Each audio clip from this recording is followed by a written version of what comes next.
हरे कृष्ण रामकृष्ण हरी. सर्वांचं स्वागत आहे. बरेच जण प्रश्न करत आहेत की बाबा एकादशी कधी करायची. वर्ष संपत आलेलं आहे ना, 2025 डिसेंबर. आज आहे 29 तारीख. म्हणून त्यांचा मनात आलं असेल बाबा 2-2 एकादशी आल्या.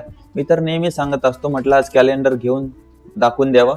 इथे 30 तारखेला एकादशी दिसते, पुत्रदास मार्त एकादशी, आणि 31 तारखेला दिसते भागवत एकादशी.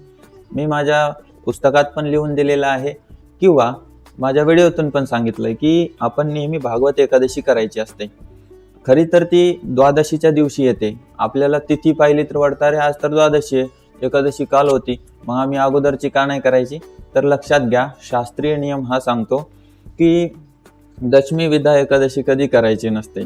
त्यामुळं आपल्यामध्ये राक्षसी गुणांचा प्रभाव वाढतो. तर त्यामुळं आपण काय करतो, दुसऱ्या दिवसची करतो, 31 तारखेची. म्हणून ही कृपा आहे आपल्यावर.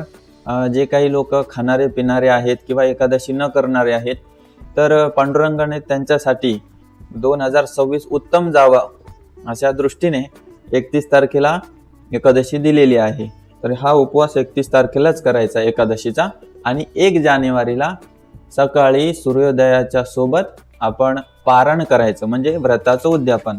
आता हे डिटेल कसं आहे काय आहे, म्हणून मी माझ्या ग्रंथात हे सर्व माहिती दिली आहे. एकादशी प्रताप याच्यामध्ये तुम्हाला फक्त महात्म्य कथाच नाही, तर काय खायचं काय नाही खायचं, वैज्ञानिक फायदे काय असतात, कोणत्या रोगावर कशा प्रकारे एकादशीचा प्रभाव होतो, आणि महात्म्य कथा ज्या आहेत वार्षिक 26 एकादशी 2 अधिक महिन्याच्या.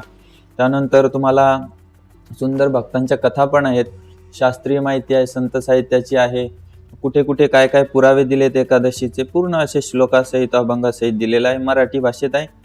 आणि जागरण केलं एकादशीच्या रात्री काय पुण्य मिळतं, एकादशी तिरस्कृत करण्याचे भयंकर काय काय परिणाम असतात. तर उत्तम रीतीने यामध्ये मी दिलंय सर्वच काही. पाहिजे असलं तर घरपोच ऑर्डर करू शकता. आतापर्यंत मी शेकडो कॉपी पाठवल्यात. आता तुमची बारी आहे. जर पाहिजे असेल तर मला डिटेल्स पाठवा आणि ऑर्डर करा घरपोच.